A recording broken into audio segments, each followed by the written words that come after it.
Natchez. October, 1837. The fog comes off the river before sunrise and does not lift until noon. It moves between the cypress trees like something alive, low, purposeful, indifferent to the men gathering in the yard of the Pine Ridge plantation for the reading of an estate. Thomas Foster is dead. And what Thomas Foster owned, his land, his tools, his debts, his cotton gin, his mule named Carpenter, and the human beings who had worked his fields for decades, must now be divided, assessed, and auctioned according to the laws of the state of Mississippi. The estate inventory is meticulous. It lists, in the precise handwriting of an Adams County court clerk, the following entry, and this is documented, this is real, this is not reconstructed for dramatic effect. Abraham, male, aged approximate 19, value $275. He appears between a cotton gin valued at $300 and a mule valued at $250. Abraham. Son of Prince. Grandson of a king. 8 years before this auction, Abraham's grandfather, a man named Abdul Rahman Ibrahima ibn Sorai, had sat at a formal table in Washington, D.C., across from the President of the United States, John Quincy Adams. He had been received in the corridors of the State Department by Secretary Henry Clay. He had exchanged diplomatic correspondence, in Arabic, with the Sultan of Morocco. He had toured the drawing rooms of Boston and New York, celebrated by abolitionists and newspaper editors as one of the most extraordinary men of his era. He had been, before chains, a colonel in a West African army at age 26. He had studied Islamic jurisprudence and mathematics in the mosque universities of Timbuktu. He spoke 5 languages. He could recite the Quran from memory and write it in a hand so precise that foreign dignitaries mistook it for a royal seal. He had been enslaved on this very plantation for 40 years. And then, through an act of intellectual audacity so improbable it required 2 governments and 1 president to complete, he walked free. He died in Liberia in 1829. He never saw his homeland again. His grandson was valued at $25 less than a mule. This is not metaphor. This is the invoice. Here is what history has never fully answered. Abdul Rahman Ibrahima freed himself using the only weapon available to an enslaved man in the antebellum South that no overseer could confiscate, no auctioneer could appraise, and no estate inventory could itemize. His mind. His literacy. His strategy. His patience. His ability to make powerful men believe what served his purpose, and conceal what did not. He passed 9 children into this world on Mississippi soil. The question that no documentary, no historian, no genealogical record has yet answered with certainty is this. Did he pass anything else? Did Abdul Rahman Ibrahima, a man who understood, with the precision of a military commander, that knowledge is the only currency that cannot be seized, did he whisper something to his sons before he sailed? Did he teach them the same forbidden instrument that had purchased his own freedom? And if he did, why does the record go silent precisely when we need it to speak? What you are about to hear is not a story about slavery. It is a story about what slavery could not destroy. Before we go further, we need to know where you stand. Because historians have debated this for decades in academic journals that most people will never read. And the answer, if there is one, may be sitting inside someone watching this right now. A descendant. A genealogist. Someone who found something in an archive and didn't know what they were looking at. So consider what you now know. A prince encoded his freedom inside a passage of Quranic scripture. He disguised a diplomatic plea as a religious text, and it crossed 3 continents undetected. His son was 19 years old in 1837, on the same plantation, in the same Mississippi. The question is simple. Did Abraham know? Did he try? Drop your theory in the comments. Seriously, we read them. And subscribe, because what comes next rewrites everything you thought you knew about intelligence, survival, and the limits of a system designed to make both impossible. To understand what was lost in that probate ledger, you must first understand what existed before it. Timbo. 1762.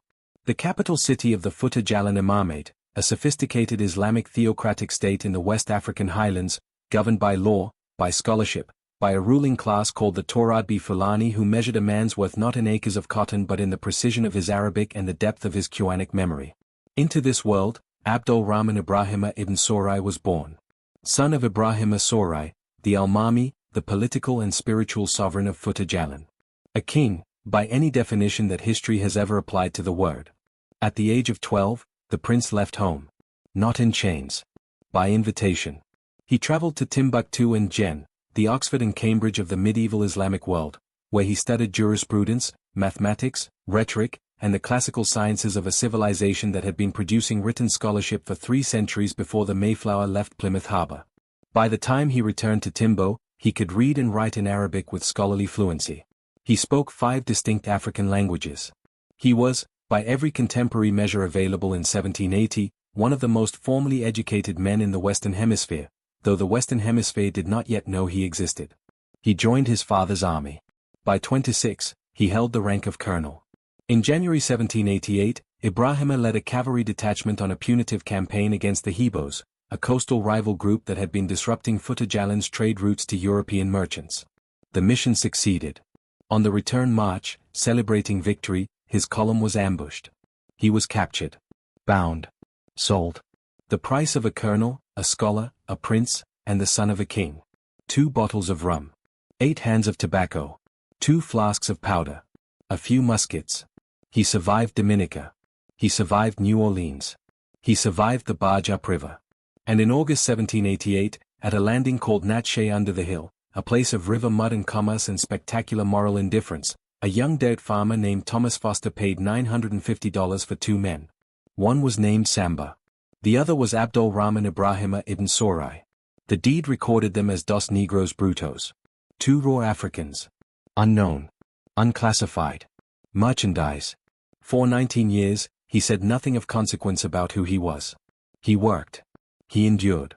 He observed Foster's operation with the trained eye of a military commander and made himself indispensable, managing cattle, supervising labor, earning a degree of trust that no other enslaved man on the property held. Foster called him Prince. It was meant as mockery. It was, in fact, accurate. Then, 19 years into his enslavement, a man buying sweet potatoes at a roadside market stopped and stared. Dr. John Coates Cox. Irish. A ship's surgeon who, decades earlier, had become lost on the West African coast, collapsed from fever and exposure, and been taken in by the royal household of Futajalan. Nursed back to health. Returned to civilization. He had never forgotten the family that saved his life. He had not expected to find their son selling vegetables in Mississippi. Cox tried to purchase Ibrahima immediately. Foster refused. Cox offered $1,000, twice the market rate. Foster refused again. He viewed Ibrahima as architecturally essential to his plantation's function. You do not sell the keystone. Cox died in 1816, still trying. His son William took up the cause. Also refused. It was not until a Natchez newspaper editor named Andrew Marshchalk, sharp, ambitious, and possessed of the journalist's instinct for a story larger than his town, agreed to help Ibrahima write a letter home that the mechanism of liberation finally engaged. The letter, written in 1826, was not, as Marshchalk believed, a message to family in Morocco. It was a passage from the Quran, committed to memory 40 years prior in a mosque in Timbuktu. Reproduced from nothing but the interior of a mind that captivity had never reached. That letter traveled from Natchez to Washington, D.C. From Washington to the U.S. consul in Tangier. From Tangier to the court of Sultan Abdul Rahman II of Morocco, who read it, recognized the scripture, and declared that this man must be freed. Senator Thomas Buck Reed. Secretary of State Henry Clay. President John Quincy Adams. One by one, they intervened. Thomas Foster accepted $200 and the condition that Ibrahima leave American soil immediately and permanently.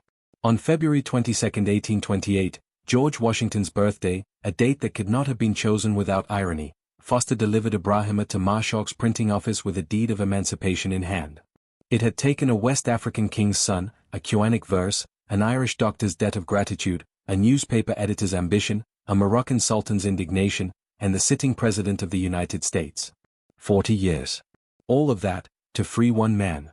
His children, who had done nothing wrong, escaped no one, threatened no system, written no letters, remained enslaved by the simple administrative inertia of inheritance law.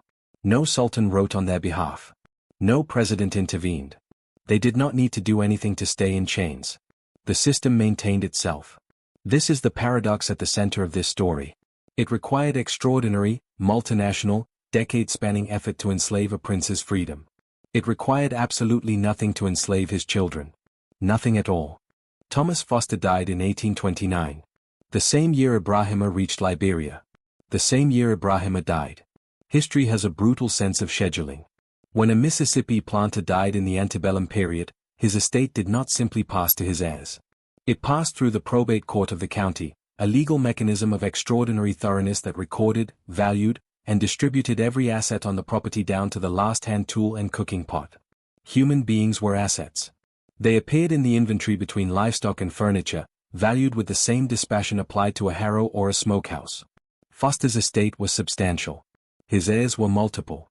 And the process of dividing what he had owned, including the men, women, and children who had built it, stretched across nearly a decade of legal proceedings, partial sales, and inheritance disputes. By 1837, the dispersal was accelerating. Prince Simon, Abraham, Lee, the sons of Abdul Rahman Ibrahima, men who carried in their blood the lineage of the Almami of Futajalan, were being distributed among Foster's heirs like parcels of farmland. Simon and his family had reached Liberia, purchased by the American Colonization Society using the $3,500 Ibrahima had raised on his northern tour. 2 sons, freed by their father's final effort from beyond the Atlantic. The others remained. Abraham, aged approximately 19, passed to Isaac Foster, the youngest of Thomas Foster's sons, along with 2 other enslaved people named Dick and Kezia. He did not choose this. He was not consulted. The probate court of Adams County made the determination in the same procedural language it used to distribute a field plow. Understand what Natchez under the hill was in 1837. It was not a marketplace in any civic sense of the word. It was a processing facility. The air at the landing carried the combined scent of river silt, livestock, torch smoke, and the particular human smell of fear concentrated in an enclosed space on a warm afternoon. Steamboats docked and disgorged their cargo, cotton bales going north, enslaved people coming south from Virginia and Maryland, driven overland or shipped in the holds of river vessels in what historians now call the Second Middle Passage.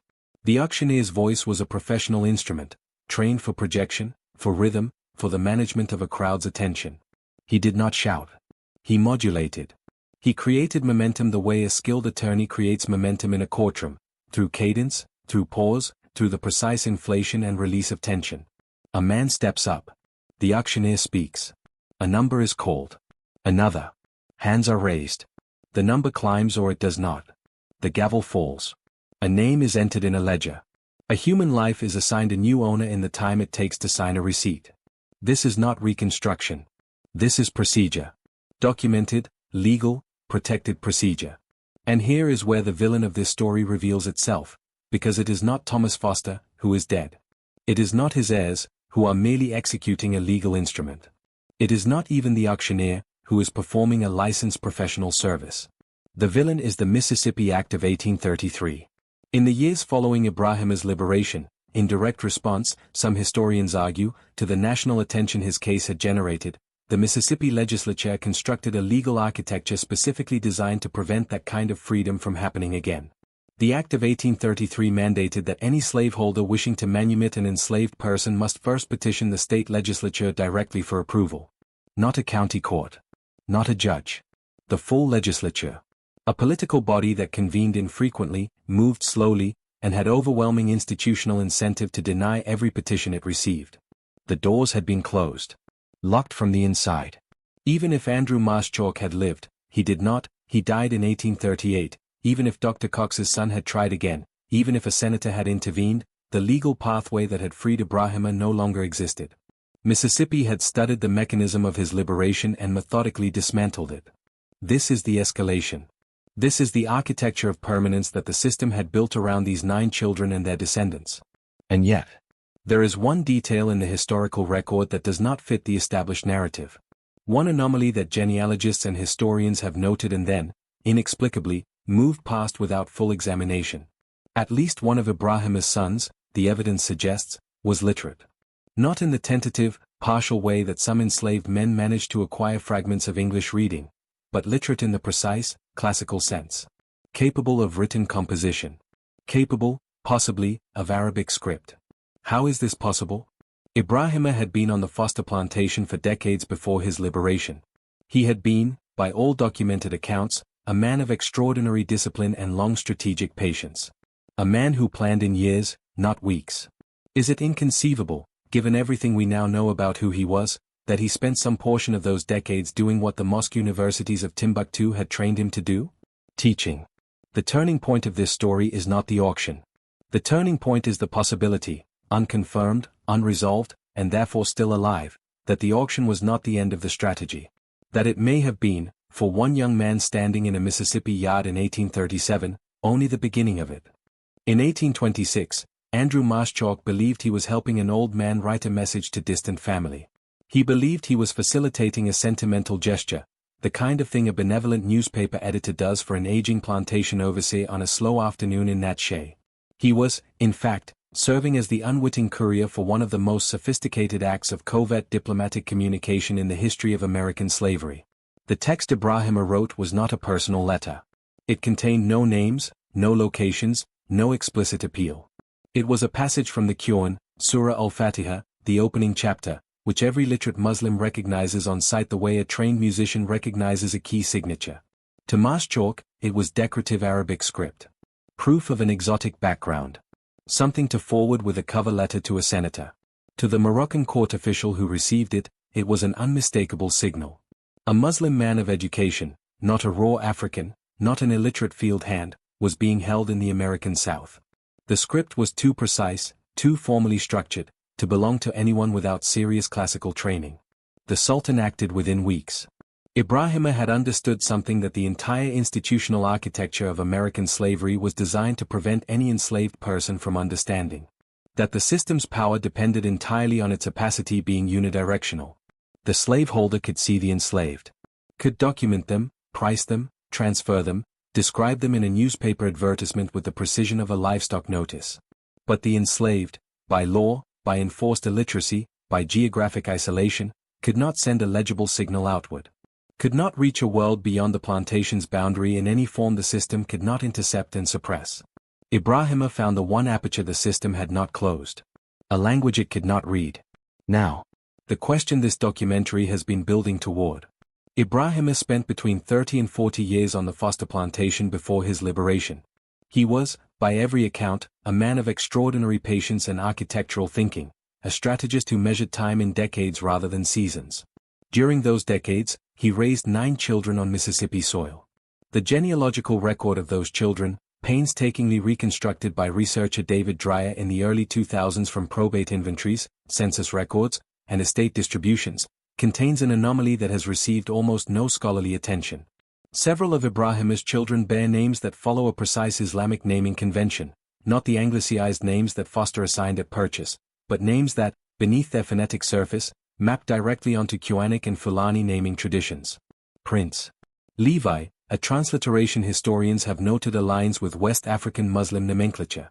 Simon, whose wife was named Hannah, both names carrying documented usage within American Muslim slave communities of the period. Names are not accidents in the Fulani tradition. They are transmissions. We know from the documented accounts of other enslaved men in Mississippi during this exact period that literacy, even fragments of it, moved through plantation communities in ways the historical record captures only obliquely. Frederick Law Olmsted, traveling through the Natchez district in the 1850s, recorded accounts of enslaved men who maintained covert reading knowledge passed through what he called the whispering network, oral transmission of written knowledge, memoized passages, alphabetic systems encoded in song and pattern. Ibrahima had something more specific than that. He had a complete written language. A classical tradition. A mnemonic system, Quranic memorization, designed explicitly to preserve complex text across generations without the physical presence of a book. The question is not whether he possessed the tools to transmit this knowledge to his children. The question is whether a man of his documented discipline and strategic intelligence, a man who thought in 40-year increments, would have chosen not to. In 1854, Frederick Law Olmsted was told by an elderly enslaved man near Natchez that there were, in the surrounding territory, communities of long-term runaways who had developed their own internal governance, their own dispute resolution, their own, he used the word carefully, protocols. Protocols. In the canebrake and cypress swamp of Adams County, Mississippi. 8 miles from Pine Ridge Plantation. We cannot place Abraham in those canebrakes. The record does not give us that certainty. But the record gives us something more unsettling than certainty. It gives us the precise, documented shape of an absence. After 1837, after the probate dispersal, after Abraham passes to Isaac Foster's household, his name appears in subsequent records with a frequency and a clarity that then, at a specific and as yet unexplained point, simply stops. Not death. Not sale. Not transfer. Silence. The particular silence of a record that was never completed, or was deliberately left incomplete. A man who taught his son nothing left a record. A man who taught his son everything left a question. Return to Mississippi, 1837. Not to the courtroom. Not to the calculations. Not even to the man himself. Return instead, to the ledger. A probate ledger. Thick. Cotton-bound. Its pages warped slightly by humidity, its ink absorbed deep into the paper fibers like something permanent, something meant to outlive memory. This is where the system speaks most clearly. Not through testimony, but through valuation. Names appear here not as identities, but as assets. Listed alongside livestock, acreage, tools. Measured. Priced. Finalized. And there, halfway down a page otherwise unremarkable, appears a line that fractures everything we think we understand. Abraham, son of Prince, $275. No narrative. No explanation. Just designation, and worth. But that single phrase, son of Prince, is not accidental. It is an echo. Because decades earlier, far from Mississippi, a man known historically as Ibrahim Abdul Rahman had written a letter. Not to a planter. Not to a court. But to a ruler. The Sultan of Morocco. A document composed in Arabic, precise, structured, unmistakably educated. A man enslaved, yet writing like a diplomat. That letter would travel across oceans. It would be translated, verified, authenticated. And ultimately, it would do something extraordinary. It would secure his freedom. Not through rebellion. Not through purchase. But through recognition. Recognition of intellect. Recognition of origin. Recognition of identity that slavery had attempted to erase. And yet, the ledger in 1837 tells a different story. Because while the man escaped the system did not release everything he left behind. His children remained. His lineage remained. His bloodline, converted into entries. Converted into currency. Abraham, son of Prince, $275. The phrasing is almost clinical. But beneath it lies a contradiction too large to ignore. Because if the father was recognized as a prince, then what is the son? Property? Or inheritance? And what does it mean for a system to acknowledge nobility? Only when it can be removed, exported, sent away, back to Africa, where it no longer disrupts the structure. Because within the United States, that same intelligence, that same lineage, could not be allowed to exist freely. It could not take root. It could not expand. It could not challenge the premise upon which the entire system depended. So it was extracted, isolated, recognized, only in exile. This is the philosophical fracture at the center of the story. A man intelligent enough to navigate diplomacy, language, and international recognition, secures his own freedom, and yet dies knowing his children are still counted, still priced, still owned. There is no resolution to this. No narrative closure. Only tension. A split between what was possible and what was permitted. And that tension does not end in 1837. Because in the early 2000s, a genealogist, David Dreyer, began tracing fragments. Records scattered across continents. Plantation logs. Shipping manifests. Oral histories. And slowly, a map began to form. Descendants of Ibrahima. Not just in one place, but across two worlds. The American South. And present-day Liberia. Some aware. Many not. Because history does not always erase by destruction. Sometimes, it erases by fragmentation. By separating lineage from knowledge. By allowing records to exist. But not to connect. And so we are left with two artifacts. Two documents. Placed side by side. On one side, a probate ledger. Abraham, son of Prince, $275. On the other, a letter written in Arabic script. Composed by a man who understood systems far beyond the plantation. Who understood language, diplomacy, identity. Who proved, undeniably, that intellect could survive even in captivity. Same hand. Same blood. Two entirely different realities. One reduced to inventory. The other reaching toward the infinite. And somewhere between them, a question remains unanswered. How many minds like his were never recognized? Never documented? Never given the chance to be translated into freedom? Because if one man could break through the system, even partially, then the real mystery is not his intelligence, It is how many others were never seen. And how many names still exist. Buried in ledges. Waiting not to be discovered, but to be understood.